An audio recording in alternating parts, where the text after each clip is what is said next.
Hello everyone, welcome to the new chapter from microeconomics. Today we are going to start chapter number 6. Actually, we are dealing with Unit 3. Unit 3 is about producers, behavior, and supply. The last chapter that we have done was about production, okay, wherein we have seen different concepts such as total product, average product, and marginal product. We have seen in detail one law, that is law of variable proportion, also known as return to a factor. Now in our this chapter we are going to discuss about the important concept of economics, that is cost. So the chapter is about cost. Now let's see what are the topics that we are going to discuss here. Okay, these are the topics, everyone. Okay, the first is we are going to talk about the cost. What are the different costs that we need to consider? Okay, we'll see in detail.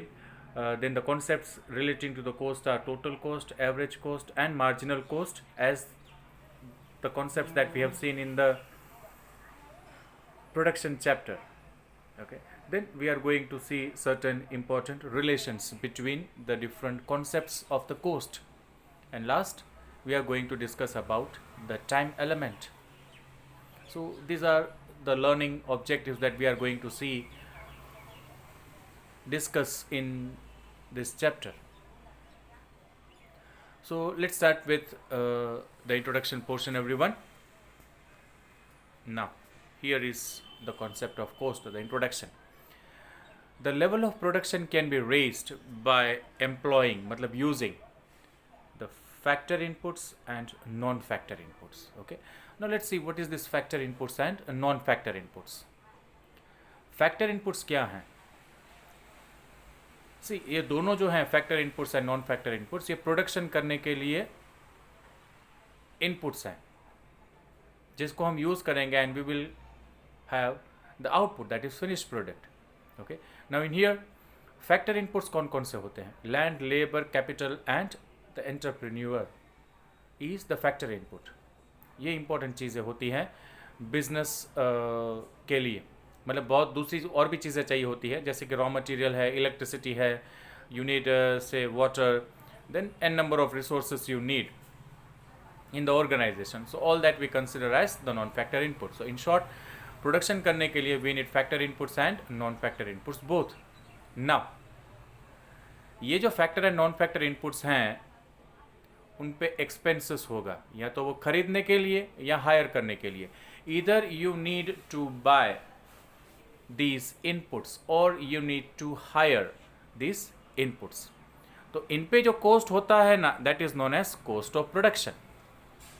Okay, now the concept of cost is very important in deciding the price of the commodity. आप अपने product की है price क्या रखोगे? It depends on the cost. पहले costing कितनी आती है प्रोडक्ट की, on that basis you can decide the price of your product. Okay, and how much revenue you are going to earn, that also will be decided here. Now producer decision to produce a level of output, and on that basis how much output you need to go for and what will be the maximum profit. So एक जो cost का concept है उससे आप अपने business का product का जो सेलिंग प्राइस है वो डिसाइड करोगे. On that basis you can calculate how much revenue आपको मिलने वाला है and how much profit that you are going to earn here. Okay, so cost is very important topic here. Okay, so let's move to the next page, everyone. Now concepts of cost of production, money cost of production. Okay, now cost refers to expenditure done on factor inputs and non factor inputs. अभी हमने बात की थी factor inputs and non factor inputs. Production करने के लिए दोनों चीज़ें चाहिए. We need factor inputs and we need non factor inputs also. Okay, so with the help of factor inputs and non factor inputs only the production can be carried on. अब इन पे जो कॉस्ट होता है that is the coast. दोनों को add करके जो कॉस्ट होता है that will be the cost of the product. The business person is taking his profit also from that. सी फैक्टर इनपुट में कौन कौन सी चीज़ें आती हैं? Land, labour, capital and entrepreneur, ये 4 चीज़ें आती हैं फैक्टर इनपुट्स में। बाकी भी बहुत सारी चीज़ें चाहिए, ट्रांसपोर्टेशन, रॉ मटेरियल, ये सब भी चीज़ें चाहिए, जिसको हम कहते हैं non factor inputs. Okay, now the definition of cost function, it refers to functional relation.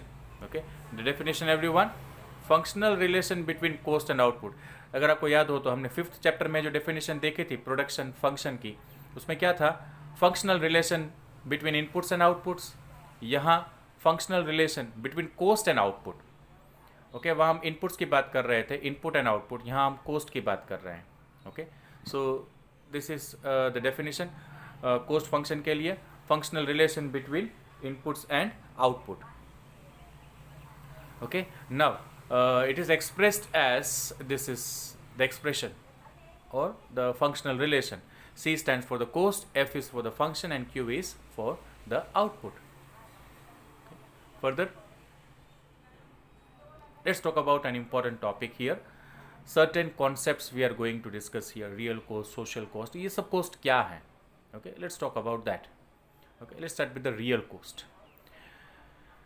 What is real cost? Okay, let's see all these things are very important. Okay, you need to understand it properly. Okay, real cost किसे कहते हैं, social cost क्या है, implicit, explicit, ये सब cost क्या है, ये समझना बहुत ज़रूरी है. Okay, so let's start with that thing. सबसे पहले है real cost. Okay, so let's start everyone. The real cost. Real cost, it is the sacrifice, mental and physical efforts done to produce a commodity. Okay, अगर कोई एक commodity produce करनी है तो उसके पीछे कितना sacrifice हुआ है, mental and physical both. Okay, it is the sacrifice done by the business person to produce a commodity. It is mental and physical. Now these costs cannot be measured in terms of money. आपने कितने rupees का physical effort, mental effort डाला है, that you cannot measure. See, we are talking here from the viewpoint of the businessman. Okay, अब he is engaged in the business for 10 hours a day. He is mentally and physically engaged here, and so how much effort, what amount of efforts he is giving to produce a commodity, that cannot be measured in terms of money. So that is real cost, and it is subjective. Subjective का मतलब क्या है? It differs from person to person. Okay, कोई 10 hours efforts कर रहा है तो उसको बेनिफिट जितना मिल रहा है, तो वो दूसरा जो 10 आवर्स एफर्ट्स इनपुट कर रहा है उसको उतना बेनिफिट मिल भी सकता है, नहीं भी मिल सकता, उससे ज़्यादा भी हो सकता है, कम भी हो सकता है. That is why it differs from person to person. Okay, so once again real cost के बारे में, it is the sacrifice done both mental and physical to produce a commodity, and it differs from person to person. It cannot be measured in terms of money. Okay, now let's talk about the second cost, that is social cost. Social cost are the cost that the society has to bear on account of the production that you are doing. For producing a commodity, okay, society has to bear certain cost. जैसे कि environment pollution होता है, noise pollution, air pollution, water pollution, ये सब pollution होता है. Okay, so that is social cost. ना again this cannot be measured in terms of money. Okay, because environment पे जो कोस्ट होता है, आप जो प्रोडक्शन करते हो उसकी वजह से, दैट कैनॉट बी मेजर्ड. कितना पोल्यूशन, कितने अमाउंट का पोल्यूशन हुआ है, that cannot be measured. Okay, so that is social cost. Okay, now let's talk about two important topics, implicit cost and explicit cost. देखिए, अगर आपको implicit cost पता चल जाता है ना, तो explicit cost समझना बिल्कुल easy रहेगा. Okay, so pay attention here. Implicit cost. Implicit cost के लिए दो वर्ड यहाँ पे है, self owned and self employed resources. Business करने के लिए अगर मैं अपने रिसोर्स यूज़ करता हूँ, मैं खुद उसमें एंगेज्ड हूँ, उसकी बात हो रही है. That is self owned and self employed. Resources जो हैं वो मेरे खुद के हैं, that is self owned. Resources किसी और के नहीं है, रिसोर्सेज सब मेरे ही हैं, that is self owned. And I am my self employed in that case. I am my self working in the business. Okay, so that is self-employed. So implicit cost are the cost of self-owned and self-employed resources, okay, including normal profit also. For example, देखो, मेरे business में एक land की ज़रूरत है, तो वो मेरा खुद का लैंड है. That is rent on entrepreneurs own land. किसी को रेंट देने की ज़रूरत ही नहीं है, वो मेरा खुद का लैंड है. Interest on his own capital. Capital भी मेरा ही है, मैंने खुद का पैसा यहाँ इन्वेस्ट किया हुआ है, तो इंटरेस्ट मुझे किसी को देना नहीं है. wages of his own labor. Okay, I am myself employed in the business, so wages भी वहाँ नहीं है. Okay, so these all are the implicit cost, because ये मैंने खुद के रिसोर्स यूज़ किए हैं, मैं खुद ही एम्प्लॉयड हूँ, तो ये मुझे पैसा कहीं बाहर देना पड़ता नहीं है. अब this costs are difficult to compute because these costs do not involve any cash payment. Okay, कोई भी कैश पेमेंट इसमें इन्वॉल्व नहीं है. See, no cash payments are done here, because ये सब चीज़ें हैं वो मेरी ही हैं, मैं खुद ही यहाँ पे काम कर रहा हूँ. So no cash payments will be involve here. Okay, so ये सब जो कोस्ट हैं इसको इम्प्लिसिट कोस्ट कहते हैं. Okay, this cost are imputed value of self owned factor of production. जो भी प्रोडक्शन के लिए चीज़ें हैं वो सब मेरी ही हैं. Okay, this cost are also known as indirect cost and non expenditure cost. Okay, that is implicit cost. याद रखना, self owned and self employed resources मेरे खुद के हैं. ओके, ये तो इसके ऊपर मुझे कोई भी एक्सपेंस करने की ज़रूरत नहीं है, इसके ऊपर कोई कैश पेमेंट करना पड़ता नहीं है. Okay, and these are also known as indirect cost and non expenditure cost. Now explicit cost, opposite of this thing. अब एक्सप्लिसिट कोस्ट में क्या होगा, आपके पास रिसोर्स नहीं है, आप दूसरे किसी के रिसोर्स यूज़ कर रहे हो. ओके, आप खुद इसमें एंगेज्ड नहीं हो एम्प्लॉयमेंट में, मतलब एम्प्लॉयड नहीं हो, किसी और को आपने रखा है. ओके, तो एक्सप्लिसिट कोस्ट, यहाँ आपको कैश पेमेंट करना पड़ेगा. Explicit cost are the cash payment. See, you need to pay the cash to the outsiders, because आपने उनसे गुड्स लिए हैं, हायर किए हैं. ओके, वेजेस देने पड़ेंगे लेबर को, रेंट देना पड़ेगा लैंडलॉर्ड को, इंटरेस्ट देना पड़ेगा जहाँ से आपने लोन ली है. ओके, ये आपका कैश पेमेंट है, because self owned and self employed यहाँ पे कुछ है नहीं. Okay, you are using the resources of others and you are employing others in the business, so you need to pay them. Okay, and this cost are known as expenditure cost and direct cost. अब important चीज़ यहाँ पे, दिस वन, जब total cost की calculation होती है ना, तो हमें इम्प्लिसिट एंड एक्सप्लिसिट दोनों कोस्ट यहाँ पे लेने होते हैं. सी, total cost, also known as economic cost, is the sum of actual money expenditure on the inputs, explicit cost, and estimated value of inputs supplied by the owner, including normal profit, implicit cost. So you have to consider both the cost, implicit cost and explicit cost, while you are calculating the total cost of the product. Okay, you need to consider both the things, implicit and explicit. Then only you can calculate the proper costing of your product, and on that basis you can decide the revenue of or you can decide the selling price of the product.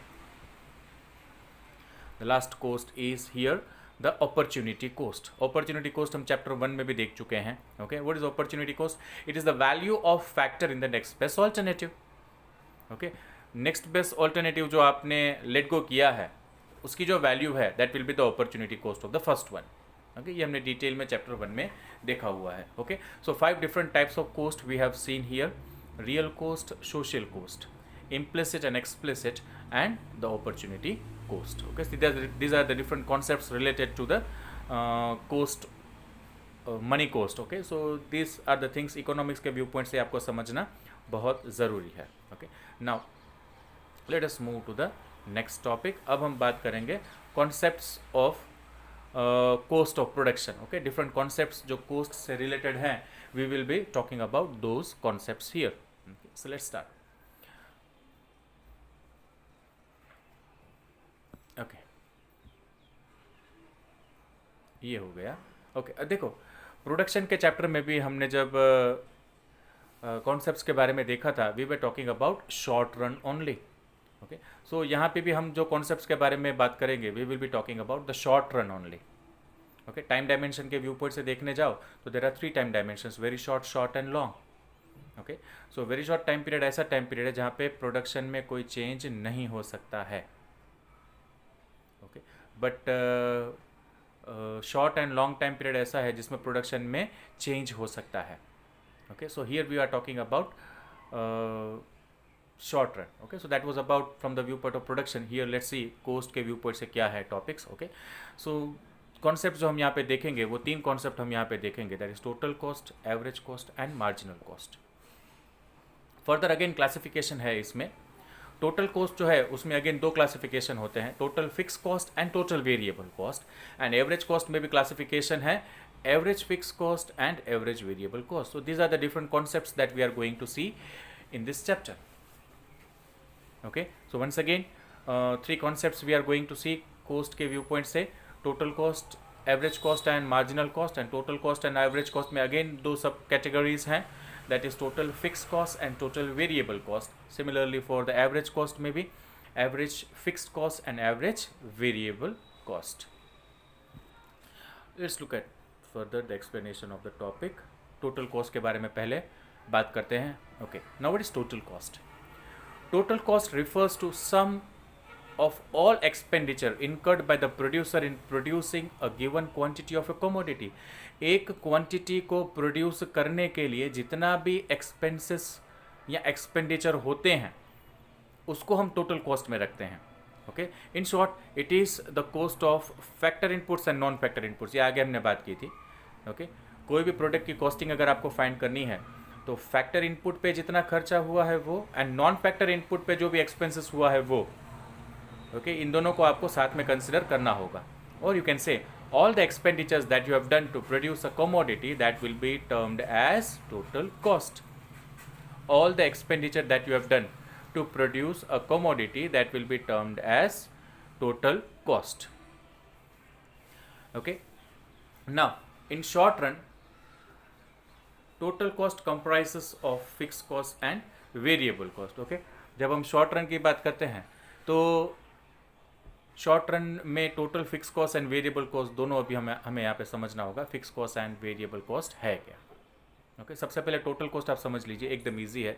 जितना भी expenditure हुआ है एक commodity को produce करने में, that is total cost. और you can say that factor inputs and non factor inputs पे जो एक्सपेंडिचर हुआ है दैट इज टोटल कॉस्ट. अब total fix cost and total variable cost के बारे में हम देखेंगे. ओके, अब फिक्स कॉस्ट क्या है, नाम से पता चल जाए, थोड़ा fix, it is not changing, and variable में चेंजेस आएंगे. बट स्टिल लेट्स सी क्या है यहाँ पे. पहले फिक्स कॉस्ट को क्या कहते हैं? टोटल फिक्स कॉस्ट भी कहेंगे, फिक्स कॉस्ट भी, एंड इनडायरेक्ट कॉस्ट भी कहेंगे. ओके, फिक्स कॉस्ट आर, तो समझना students, this is important. Fix cost are those cost which do not change with the change in output. अगर आप आउटपुट बढ़ाते हो या आउटपुट कम करते हो, इस कॉस्ट में कोई भी चेंज होता नहीं है. प्रोडक्शन में भी मैक्सिमम, प्रोडक्शन में भी zero, but still the cost remain as it is.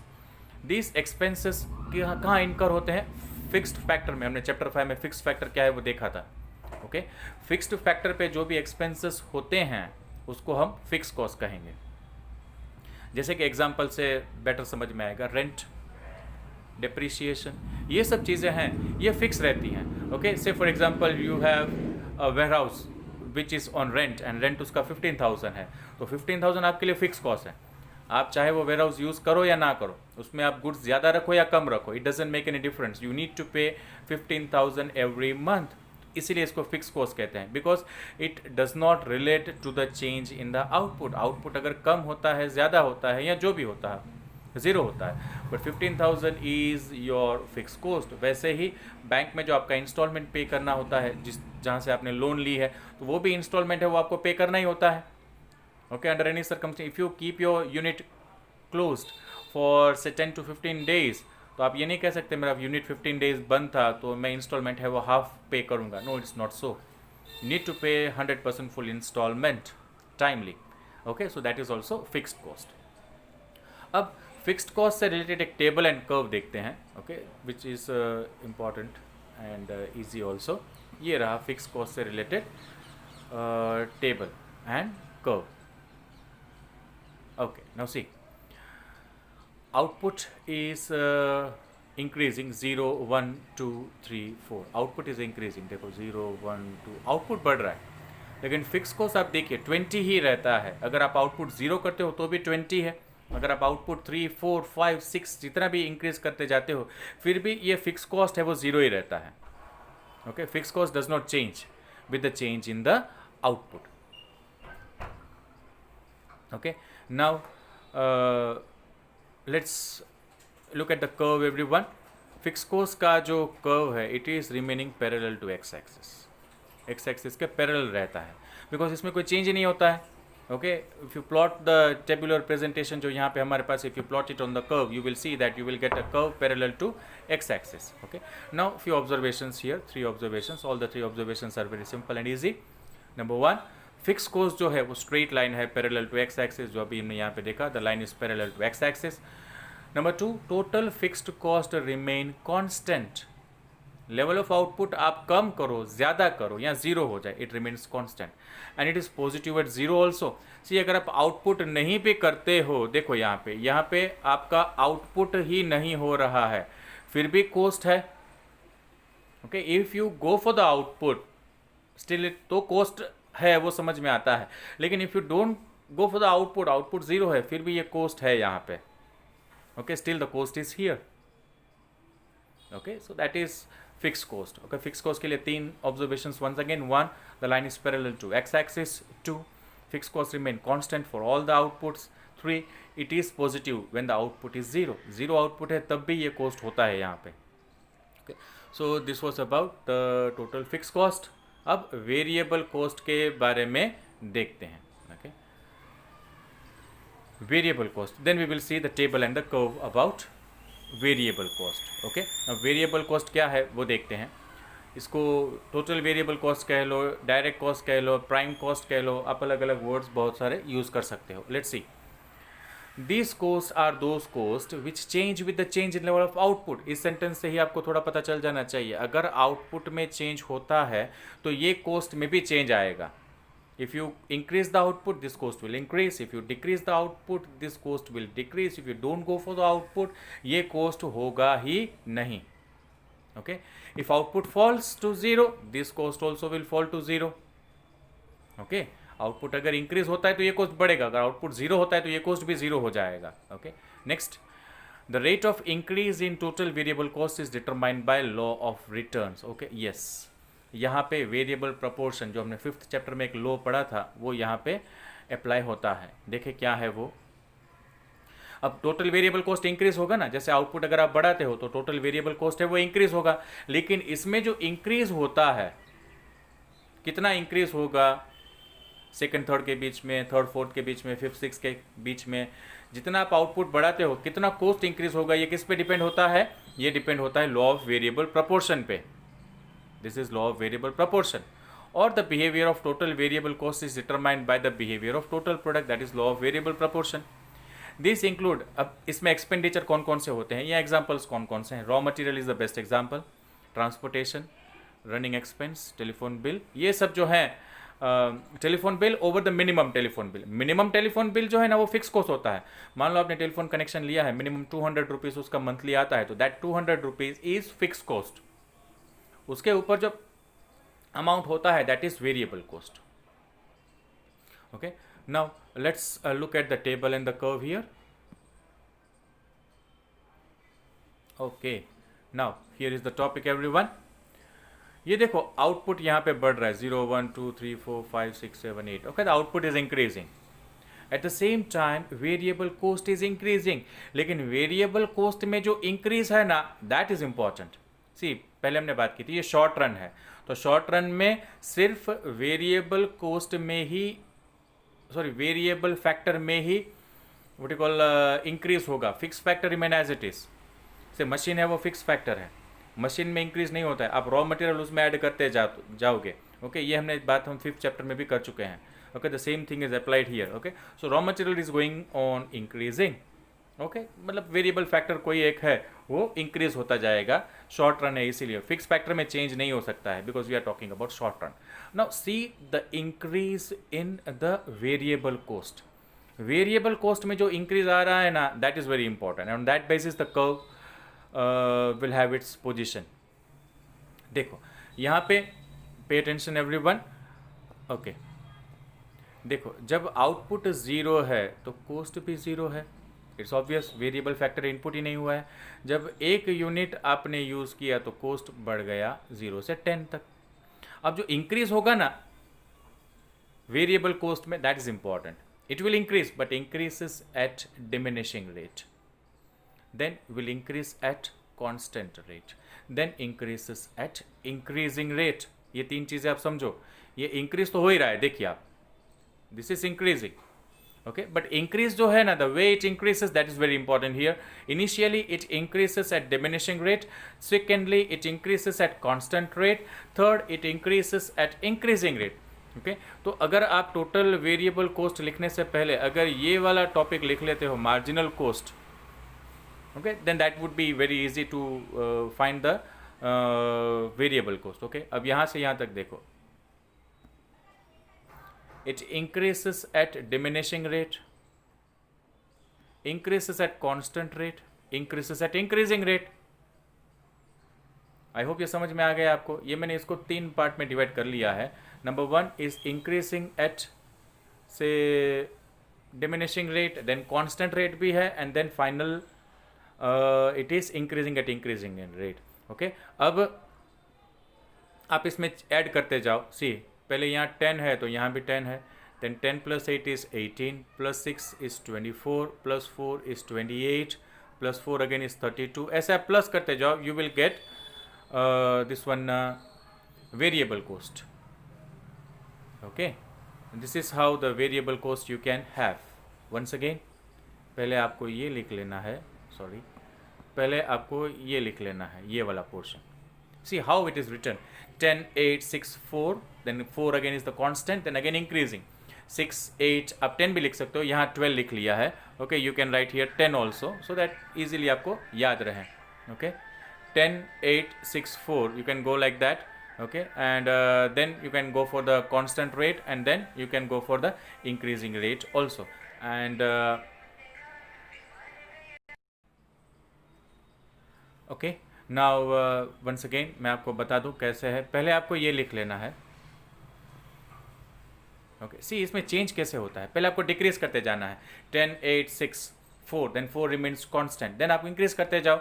Again 4 से 6 8 10 लिख सकते हो, यहाँ 12 लिखा है तो आप 10 लिख सकते हो, it's okay. Okay, and accordingly आप इसमें ऐड करते जाओ, and then you will get the total variable cost. Then you will get the total variable cost. And total variable cost जो मिल गया तो आपको यहाँ पे ये ड्रॉ कर लेना है. Okay, considering the output and total variable coast. Okay, output यहाँ पे एक्स एक्सिस पे रहेगा. Okay, here is the output on x axis and the total variable coast. ये जो कोस्ट है वो टोटल वेरिएबल कोस्ट का कोस्ट है. अगर आप कर्व देखोगे तो वो यहाँ कॉर्नर से, पॉइंट ऑफ ओरिजिन जिसे कहते हैं, वहाँ से स्टार्ट होता है. Okay, then see it is initially concave, it is initially the shape is no concave, and then it becomes a inverse S जैसा शेप आपको इसमें मिलेगा. ओके, अब इससे रिलेटेड कुछ ऑब्जर्वेशंस हैं वो देख लेते हैं, कौन कौन से ऑब्जर्वेशंस हैं. Okay, there are 3 observations here. okay, total variable cost, say, see the first one here in that total variable cost increases with increase in the output. तो ये आपने ऊपर टेबल में देखा था कि टोटल वेरिएबल कॉस्ट जैसे जैसे आउटपुट बढ़ता है वैसे वैसे टोटल वेरिएबल कॉस्ट भी बढ़ता है. अब ये बढ़ता कैसे है ये यहाँ आपको लिखना है. Initially it increases eight falling rate. Okay, diminishing rate या फॉलिंग रेट. इनिशियली ये total cost, total variable cost तो देखिए इंक्रीज होगा ही, लेकिन इसमें जो इंक्रीज हो रहा है ना, that plays an important role here. Initially it increases at diminishing rate और फॉलिंग रेट. ओके, ये ऐसा क्यों हो रहा है? 1 से लेके 4 तक ये इंक्रीज हो रहा है, लेकिन कैसे इंक्रीज हो रहा है? 10 8 6 4, so it is increasing at falling rate. ऐसा क्यों हो रहा है? Because fix factor and variable factor का प्रॉपर यूटिलाइजेशन हो रहा है. याद कीजिए चैप्टर 5 में कोजेस हमने देखे थे, लॉ ऑफ वेरिएबल प्रोपोर्शन में कोजेस. ओके, ये वही वाला पॉइंट है. Because initially fix factor and variable factor का प्रॉपर यूटिलाइजेशन हो रहा है. फिक्स फैक्टर तो एक ही है मशीन, इसमें हम रॉ मटेरियल इनपुट करते जा रहे हैं, करते जा रहे हैं, करते जा रहे हैं. 1 2 3 4, we are increasing and increasing and increasing the variable factor. तो इसका मतलब fix factor and variable factor का प्रॉपर यूटिलाइजेशन होता जा रहा है. ओके, तो number 2, then it increases at constant rate. Then 4th and 5th में आप देखिए it increases at constant rate. इसके पहले it was increasing at falling rate, then it is increasing at constant rate 4th and 5th में. अब 5th के बाद क्या है देखिए, finally it increases eight rising rate. Finally it increases eight rising rate 5th 6th 6th unit में. Okay, because यहाँ पे fix factor and variable factor जो है वहाँ पे उनका प्रॉपर यूटिलाइजेशन नहीं हो रहा है. It is over utilization of the factors. Okay, that is why curve जो है इसका वो इनवर्स एस के शेप में इसका कर्व जो है वो आ रहा है. Okay, let's keep up to here. Okay, the topic that we have discussed today, once again let's revise those things. पहले हमने इंट्रोडक्शन देखा था कोस्ट के बारे में, देन हमने डिफरेंट 5 मनी कोस्ट के बारे में देखा था, real cost, social cost, implicit, explicit and opportunity cost. Then we have seen the concepts of cost. 3 तरह के cost हमने देखे, we have seen that is total cost, average cost and marginal cost. Okay, again total cost and average cost में सब categories भी हैं. So further हमने आज के टॉपिक में डिटेल में टोटल कोस्ट के बारे में देखा है, wherein we have seen about the total cost and total variable cost. Okay, so let's keep up to here. Okay, and in our next section we will be discussing further with the topics here relating to the cost. Okay, till then, thank you and have a nice day.